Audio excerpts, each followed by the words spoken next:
सकाळी सकाळी मुलं मस्त ड्रॉइंग घेऊन बसलेस. नमस्कार सर्वांना. फिरून आल्यानंतर बघते तर मुलं ड्रॉइंग काढत होते. आद्याच्या बुकमध्ये उत्कर्ष ड्रॉइंग काढून देत होता.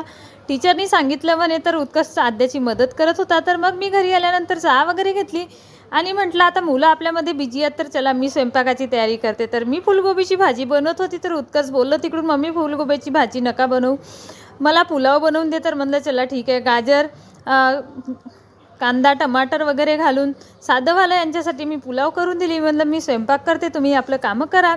आणि माझे स्वयंपाक चालू झालं तर मुलांना आणखी म्हणलं बेटा तयारीला लागा, कारण 7:30 7:15 तर झालेच आहेत.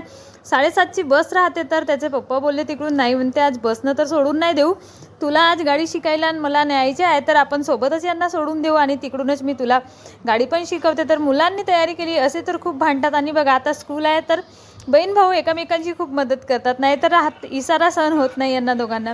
मग यांचं नाश्ता वगैरे झाला. मग मी मुलांची तयारी करून दिली. मुलं उत्कर्ष नेहमी मला केसांना तेल लावून मागतो, मम्मी मला तेल लावून दे, कारण हात तेलकट होतात म्हणून. तर क्रीम पावडर वगैरे मी उत्कर्षला लावून दिला. आद्या बाकी होती. आद्या म्हणते मम्मी माझी तयारी तू कधी करून देते. तर म्हणलं ठीक आहे करून देते ना मी तुझी पण तयारी, कारण आद्याच्या चुट्या घालायलाच भरपूर वेळ होत चाललं जाते माझ्या. तर मुलांची तयारी वगैरे केली. मी टिफिन पॅक केली. मुलांना म्हणलं चला घ्या बेटा जयघोष घ्या. मुलांचे जयघोष होईपर्यंत मी इकडे टिफिन पॅक करून खाली निघाली. चला म्हणलं आता वेळ तर होऊन गेली. 8 वाजेची स्कूल आहे तर 8 वाजायला वेळ लागतच नाही, लवकर 8 वाजून जातात. मग पोहोचलो आम्ही स्कूलमध्ये गेल्यानंतर आज मुलांना सोडून दिलं तर मुलं खूपच खुश होऊन गेले. मम्मी म्हणते आम्हाला तू आज स्कूलमध्ये सोडून दिले. तर म्हणलं हो चला भेटू नेक्स्ट